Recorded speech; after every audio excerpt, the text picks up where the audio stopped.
Em 7 de dezembro de 1941, enquanto eventos dramáticos se desenrolam em diversos pontos do planeta, as tropas japonesas atacam Xangai, o exército alemão se aproxima das portas de Moscou com um saldo devastador de 6 milhões de baixas. A Alemanha nazista controla grande parte da Europa. A Grã-Bretanha, sitiada, resiste desesperadamente. Os Estados Unidos mantêm-se, até então, em paz. A grande maioria de seus cidadãos apoia a neutralidade, acreditando que o conflito global ainda não os afeta diretamente.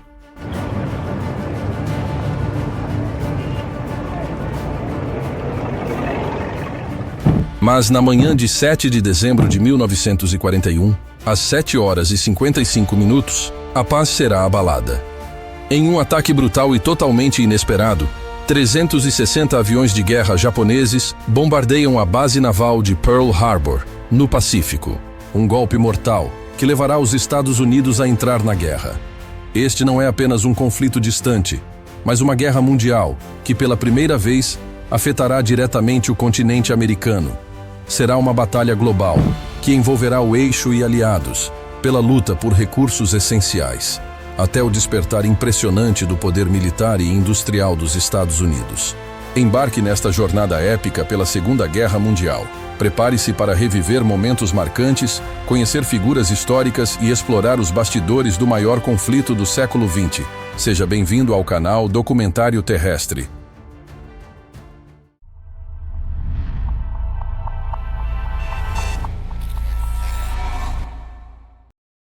Com suas ambições imperialistas desde 1931, a Manchúria, a China e a Indochina são ocupadas pelo Japão. São pontos estratégicos que os Estados Unidos não podem permitir que o Império do Japão continue a controlar. Em resposta, os Estados Unidos tomam uma ação decisiva, congelam os ativos financeiros do Japão e impõem um embargo ao petróleo, uma medida econômica esmagadora. A mensagem é clara. Ou o Japão cede e interrompe sua expansão, ou enfrentará a guerra. O primeiro-ministro japonês, Hideki Tojo, descendente de samurais, descreve a situação como uma questão de glória ou declínio. Com uma decisão firme, o Japão opta pelo conflito, e o primeiro golpe decisivo será dado contra as Ilhas Havaianas, dando início ao confronto direto no Pacífico.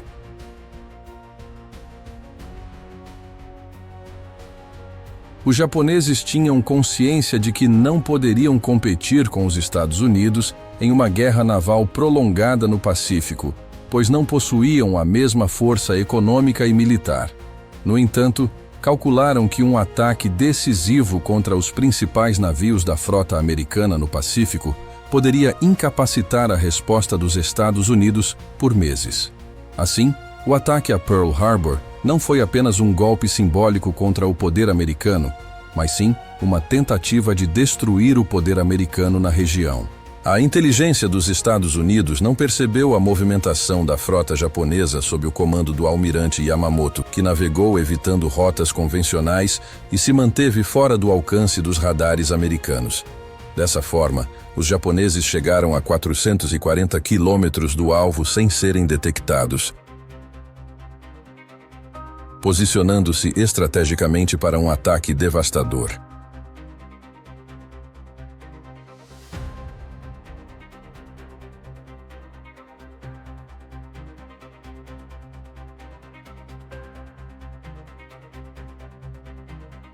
A força militar era composta por 414 aeronaves, incluindo o avançado Mitsubishi Zero, a joia da coroa, um caça veloz, altamente manobrável e de grande autonomia. Além da tecnologia, a grande vantagem japonesa estava nos pilotos, veteranos de anos de combate e treinados exaustivamente para essa missão. Eles praticaram o ataque em simulações a ponto de conseguirem executá-lo quase automaticamente.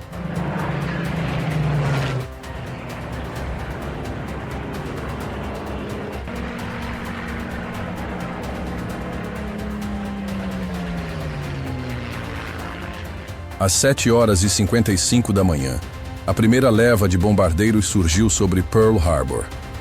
No convés do USS Arizona, soldados logo perceberam que estavam sendo atacados por aviões japoneses. O bombardeio foi intenso e destrutivo. uma bomba de 900 quilos atingiu o Arizona, causando uma explosão catastrófica. O impacto gerou uma cena de horror, com fogo, fumaça e devastação. No ataque, 4 encouraçados, Arizona, Oklahoma, West Virginia e Califórnia, foram afundados, enquanto outros 4 sofreram danos severos. Em apenas 68 minutos, a Força Naval Americana no Pacífico foi seriamente prejudicada. Do ponto de vista japonês, a ofensiva superou as expectativas mais otimistas. As perdas do Japão foram mínimas, apenas 64 homens, enquanto os Estados Unidos sofreram 3.649 baixas, uma desproporção de 57 para 1. No entanto, apesar do sucesso inicial, 2 falhas estratégicas comprometeram os ganhos japoneses. Eles não atacaram os depósitos de combustível, que garantiriam a imobilização da frota americana, e também não atingiram os porta-aviões, que estavam fora da base no momento do ataque. Esses 2 fatores, reservas de petróleo intactas e a sobrevivência dos porta-aviões, seriam decisivos no desenrolar da guerra no Pacífico. O ataque a Pearl Harbor teve um efeito contrário ao esperado pelo Japão. Em vez de desmoralizar os Estados Unidos, ele unificou a nação e despertou um desejo de vingança. Antes do ataque, a população americana estava dividida sobre entrar na guerra, mas após o bombardeio, houve uma mobilização total. O presidente Roosevelt, agora respaldado por uma população indignada e unida, não tinha mais alternativas senão declarar guerra. O isolacionismo americano chegou ao fim, e o país iniciou sua escalada para se tornar a maior potência mundial. Washington estimou que a vitória custaria cerca de 300 bilhões de dólares, o equivalente a 5 trilhões em valores atuais, ultrapassando em 1,5 vezes o orçamento federal da época. Para financiar esse custo, metade do valor foi levantado por meio do aumento de impostos, enquanto o restante teve que vir diretamente da população. A venda de títulos de guerra tornou-se essencial, exigindo que milhões de americanos investissem na vitória. Campanha de arrecadação contou com o poder da publicidade e a influência de Hollywood. Mais de 300 estrelas do cinema participaram do movimento Stars Over America, promovendo eventos em todo o país. Em Chicago, 2 grandes eventos arrecadaram 15 milhões de dólares, enquanto um jogo beneficente de beisebol em Nova York levantou 56 milhões. Ao final da guerra, as campanhas de títulos de guerra arrecadaram 188 bilhões de dólares, garantindo recursos cruciais para a luta contra o eixo. Com os Estados Unidos entrando na guerra e seus aliados enfraquecidos, cada recurso passava a ser essencial. Apenas 4 dias após declarar guerra à Alemanha nazista, os norte-americanos se viram frente a frente com 2 potências militares experientes, atuando em 2 frontes distintos.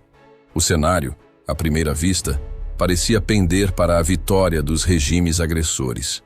A situação era alarmante. A Marinha Americana estava em desvantagem, as forças no Pacífico vulneráveis diante de um Japão agressivo, e o principal parceiro militar, o Reino Unido, cercado pela Alemanha, enfrentava dificuldades imensas. A Europa se encontrava praticamente tomada, e os Estados Unidos haviam se tornado o centro do maior conflito da história. O presidente Roosevelt se viu diante de uma decisão sem precedentes. Qual inimigo deveria ser enfrentado primeiro? Para ele, a Alemanha representava a maior ameaça, sendo a única com real capacidade de derrotar os aliados em escala global. Garantir a sobrevivência da Grã-Bretanha era, portanto, prioridade estratégica absoluta. A permanência britânica na guerra era crucial para qualquer chance de vitória a longo prazo. Se a ilha caísse sob domínio nazista, uma futura invasão ao continente europeu se tornaria quase impossível. O futuro do Reino Unido naquele momento se confundia com o desfecho da própria guerra. Contudo, após quase 1 ano e meio enfrentando os inimigos praticamente sozinha, a situação britânica se tornava cada vez mais insustentável. Desde o início do conflito, em 1º de setembro de 1939, a única alternativa de sobrevivência do país era manter vivas suas rotas de suprimento. Uma linha frágil que o almirante alemão Karl Dönitz planejava interromper. A economia britânica dependia da importação de 5 milhões de toneladas de materiais por mês. Dönitz, de forma persuasiva, defendia que, se fosse possível cortar 1 milhão dessas toneladas mensalmente, o Reino Unido acabaria se rendendo. A principal arma para alcançar esse objetivo era o submarino alemão U-Boot, capaz de cruzar o Atlântico submerso, equipado com minas, torpedos e artilharia, sendo uma ameaça invisível e letal. Os ataques dos U-Boats tinham grande eficácia. Uma única explosão submersa podia afundar um navio inteiro ao criar um vácuo sob o casco, levando-o a colapsar completamente. A comparação era clara. Não era como levar uma facada, mas sim como ter a coluna vertebral quebrada. Diante disso, os britânicos criaram comboios navais escoltados para proteger seus navios mercantes. Em resposta, Dönitz desenvolveu a chamada Tática da Matilha de Lobos, na qual os submarinos, em vez de atacar individualmente, formavam fileiras de patrulha espalhadas por grandes áreas do oceano. Utilizando-se de comunicação por rádio, rapidamente se reuniam em grupos e atacavam de maneira coordenada e devastadora. O impacto dessa estratégia era brutal. Muitos comboios perdiam metade, ou até mais, de seus navios. Em apenas um ano, 900 embarcações foram afundadas pelos U-Boats, enquanto apenas 29 desses submarinos foram destruídos. Era uma guerra de desgaste que os britânicos estavam perdendo rapidamente. Winston Churchill tinha plena consciência de que o Reino Unido não poderia manter-se sozinho por muito mais tempo. A ajuda dos Estados Unidos era imperativa. Roosevelt, mesmo mantendo uma postura de neutralidade, firmou um acordo. Os Estados Unidos forneceriam 50 destroyers à Grã-Bretanha, permitindo que ela continuasse lutando. Em troca, os britânicos cederiam 8 bases navais ao redor do mundo e abandonariam o sistema de comércio preferencial com suas colônias. Embora doloroso para o Reino Unido, o acordo foi necessário e, ao mesmo tempo, acelerou o colapso do Império Britânico, tornando-o cada vez menos viável.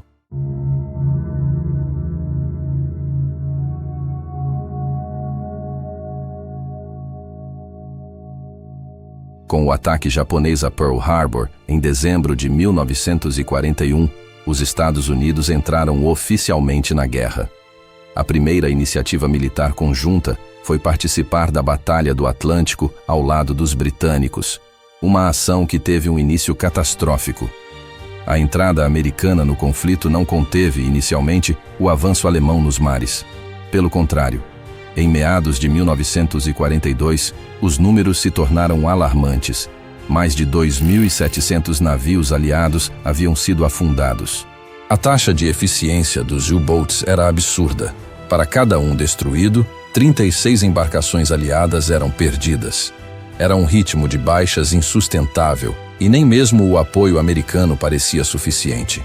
A essa altura, a liberdade britânica, e por consequência da Europa, estava em risco iminente. A Marinha Americana, apesar do reforço, sofria perdas devastadoras.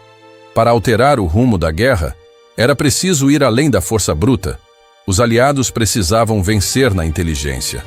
A troca de informações entre britânicos e americanos se tornou o fator decisivo na virada da Batalha do Atlântico.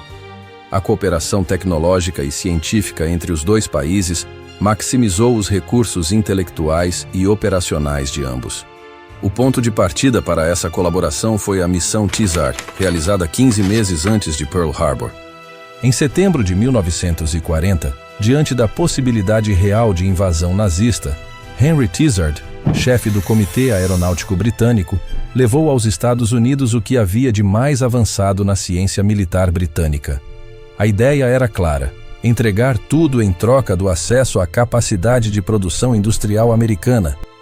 Todo o conteúdo foi transportado em um único baú até Washington. O material era tão valioso que um oficial americano o descreveu como a carga mais importante a já ter chegado aos Estados Unidos.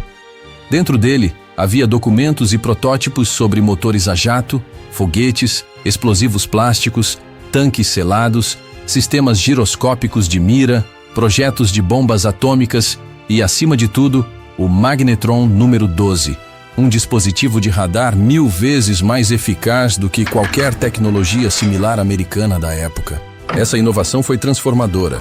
Compacta e versátil, podia ser usada em aviões, navios e levada a qualquer ponto estratégico do campo de batalha. As fábricas americanas iniciaram imediatamente sua produção em massa. A partir dali, os aliados passaram a ter uma ferramenta essencial para rastrear submarinos e recuperar a vantagem nos mares. Um marco que mudaria para sempre o curso da guerra.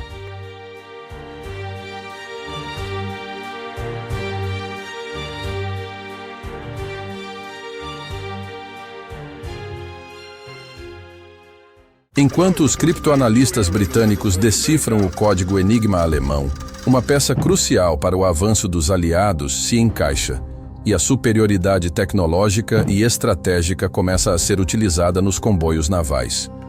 Um dos mais importantes deles foi o comboio ONS-5, em abril de 1943. Composto por 42 navios lentos, o ONS-5 partiu de Liverpool com destino ao Canadá.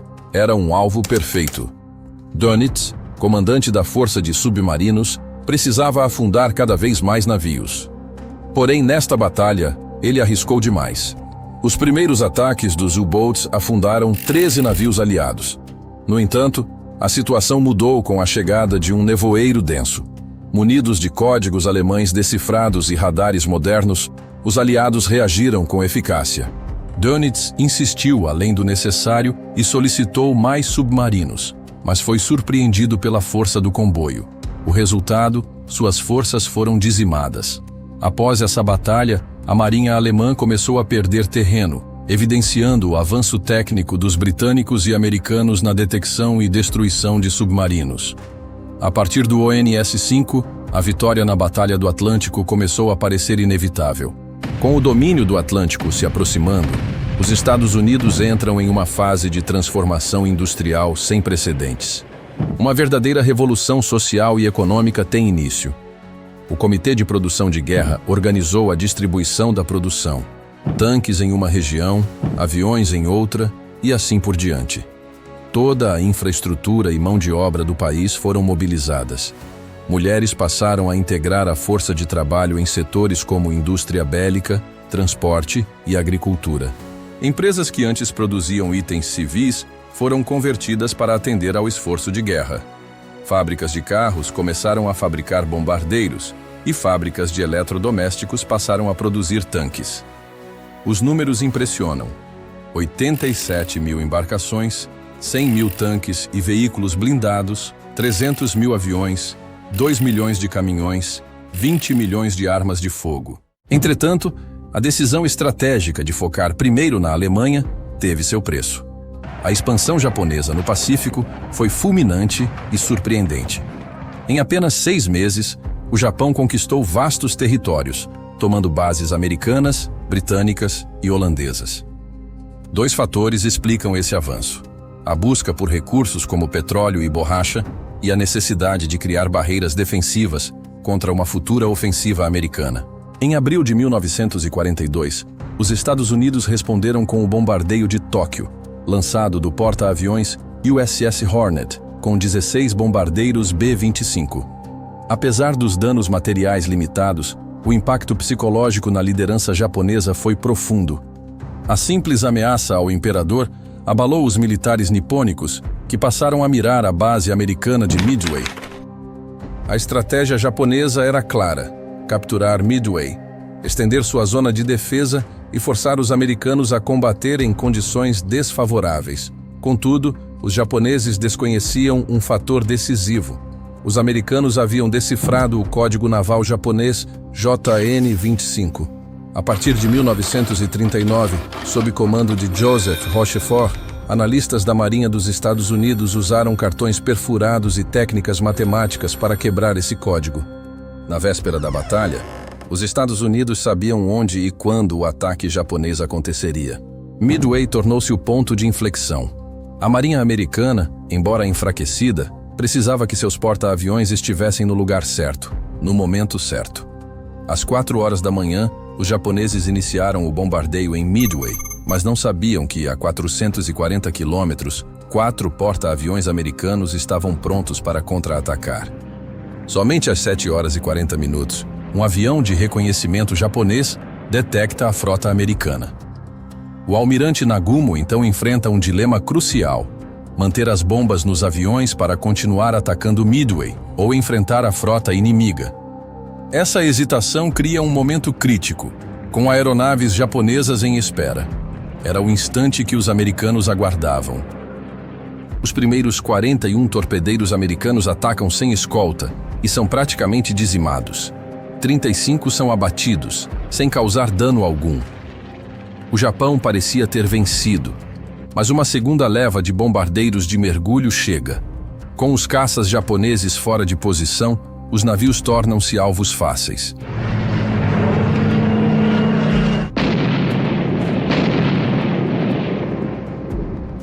Em questão de minutos, 3 porta-aviões japoneses são destruídos. O último deles, com 250 pilotos veteranos a bordo, também é afundado. A balança do poder muda drasticamente. Os Estados Unidos tinham 7 novos porta-aviões sendo construídos. O Japão, apenas 1.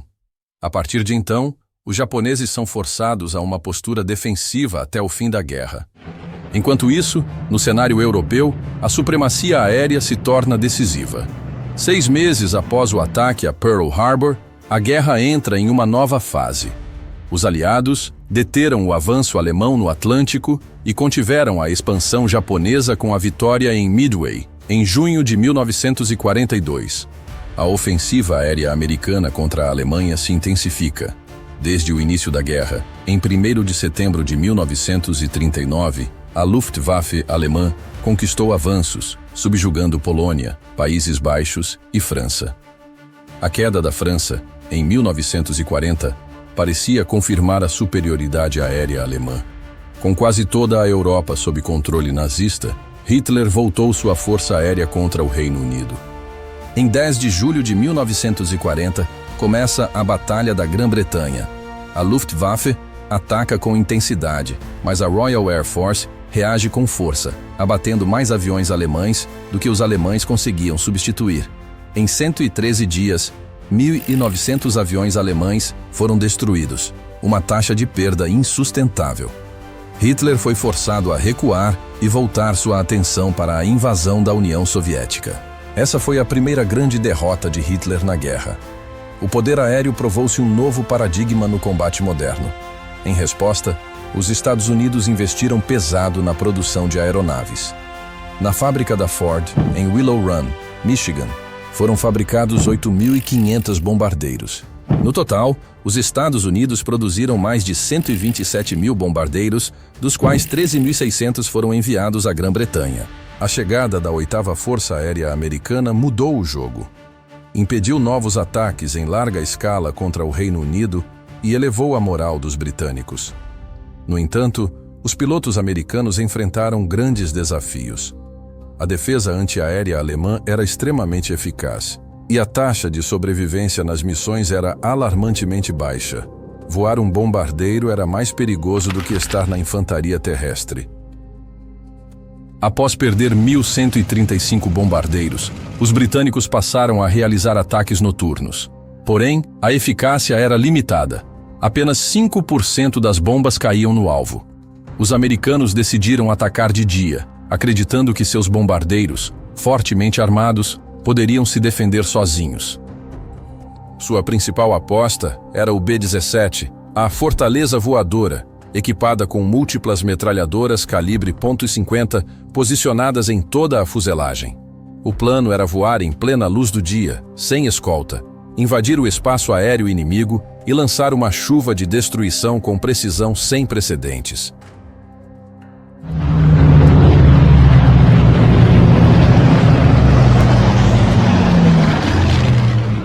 A Força Aérea dos Estados Unidos, especialmente a 8ª Força Aérea, confiava plenamente nesse conceito e elaborou um ataque coordenado de grande escala com o objetivo de aniquilar o centro da produção militar alemã, mais especificamente, as fábricas da Messerschmitt.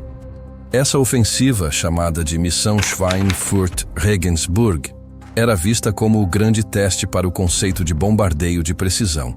A estratégia envolvia atacar os alvos industriais críticos que sustentavam a economia de guerra alemã numa tentativa de desestabilizá-la completamente. 2 grupos de bombardeiros B-17, liderados pelo coronel Curtis LeMay e pelo general de brigada Robert Williams, se prepararam para lançar ataques simultâneos, com a intenção de dividir e confundir as defesas antiaéreas alemãs. O plano foi rapidamente colocado em ação. Em um dia coberto por neblina na Inglaterra, LeMay e sua unidade conseguiram decolar, enquanto o outro grupo não teve sucesso devido às condições climáticas. Mesmo assim, a missão seguiu com os bombardeiros que já estavam no ar.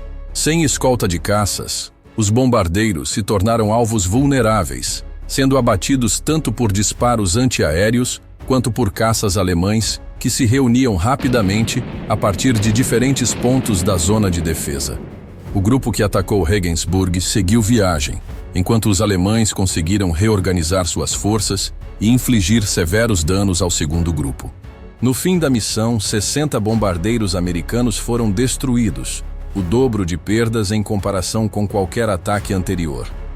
O erro crucial foi acreditar demais na reputação do B-17 como fortaleza voadora, acreditando que suas metralhadoras bastariam para a autoproteção, eliminando a necessidade de escolta. Mas isso se mostrou um engano. Os caças americanos com alcance limitado só podiam acompanhar os bombardeiros até parte do trajeto, deixando-os desprotegidos na fase mais crítica da missão. A maré começou a mudar com a introdução do caça P-51 Mustang. Essa aeronave não só era extremamente eficaz em combate, mas seu diferencial era a autonomia.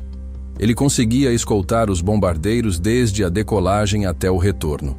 Com o P-51, os aliados conquistaram superioridade aérea, desmontando sistematicamente as defesas da Luftwaffe e abrindo espaço para intensos ataques aos recursos estratégicos alemães, em especial a indústria petrolífera. O petróleo era o recurso mais valioso da Segunda Guerra Mundial.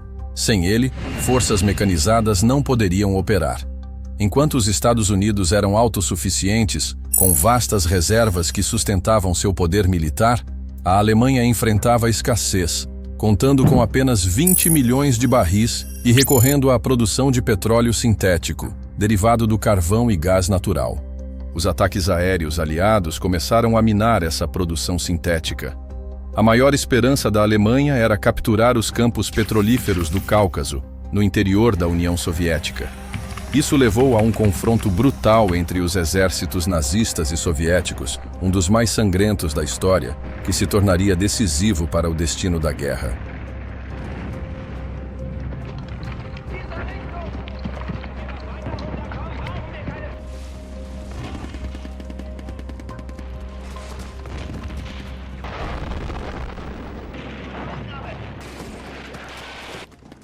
Em setembro de 1940, enquanto os Estados Unidos ainda se mantinham neutros, a Grã-Bretanha resistia bravamente ao avanço nazista. Essa derrota nos céus britânicos forçou Hitler a redirecionar seus esforços para o que considerava seu verdadeiro objetivo: destruir a União Soviética. Para Hitler, a União Soviética era a encarnação de tudo que ele desprezava: o comunismo e o judaísmo. Ele acreditava que, caso não fosse derrotada, a União Soviética destruiria a Alemanha e aniquilaria a raça ariana. Havia também razões práticas. A União Soviética possuía vastas reservas de recursos naturais, como petróleo e grãos. Conquistar essas terras significaria sustentar uma guerra prolongada e resistir a qualquer ofensiva aliada. Assim, em 22 de junho de 1941, teve início a Operação Barbarossa, a invasão alemã da União Soviética. Com um exército de mais de 4 milhões de soldados, o maior da história até então, os alemães avançaram em um fronte de quase 3.000 quilômetros, destruindo tudo em seu caminho. A brutalidade foi extrema. Junto ao exército regular, atuavam unidades especiais com a missão de eliminar líderes políticos e, sobretudo, judeus. Milhões de soviéticos foram assassinados em ações que serviram de ensaio para o Holocausto. A máquina de extermínio nazista foi intensificada com campos de extermínio e assassinatos em massa de mais de 9 milhões de pessoas, em um genocídio sistemático e industrializado sem precedentes. No inverno de 1941, os alemães estavam às portas de Moscou e sitiavam Leningrado. Buscando uma vitória simbólica e estratégica, Hitler direcionou suas forças para Stalingrado, uma cidade que, além de carregar o nome de Stalin, era o caminho para os campos de petróleo do Cáucaso. Tomar Stalingrado significaria tornar a Alemanha autossuficiente em petróleo. A importância da cidade era tal que Stalin ordenou resistência total. A rendição era impensável e qualquer recuo seria punido com extrema severidade. A Luftwaffe lançou 1.000 toneladas de bombas sobre a cidade, enquanto milhões de soldados se enfrentavam em batalhas intensas, não por bairros, mas por andares de prédios. Mesmo sem armas, soldados soviéticos eram enviados ao combate e continuavam chegando. Durante a batalha, os soviéticos lançaram a Operação Urano. Mais de 1 milhão de soldados atacaram os flancos alemães, cercando completamente Stalingrado. Sem suprimentos e presos no rigoroso inverno russo, os alemães começaram a colapsar. Suas armas falhavam, a comida escasseava e o frio era mortal. Após 5 meses de cerco, o 6º Exército Alemão foi forçado a se render, um feito inédito. Quase 2 milhões de pessoas caíram nessa batalha. Para os soviéticos, a vitória mudou o curso da guerra, provando que os nazistas podiam ser derrotados. A derrota foi devastadora para Hitler, que tentou reagir lançando uma nova ofensiva em Kursk. A ideia era eliminar a saliência soviética e recuperar a iniciativa estratégica. Mas, para os aliados, era crucial que a União Soviética se mantivesse firme no fronte oriental, pois ali estava sendo absorvida a maior parte da força militar alemã. O presidente Roosevelt então comprometeu bilhões de dólares em ajuda à União Soviética por meio do programa Lend-Lease. Transportar essa ajuda até a União Soviética representou um dos maiores desafios logísticos da Segunda Guerra Mundial. Foi necessário começar praticamente do zero, construir portos, abrir estradas e montar centros de armazenamento em regiões onde quase não existia infraestrutura. Essa operação se transformou em uma das empreitadas logísticas mais complexas e ambiciosas de todo o conflito.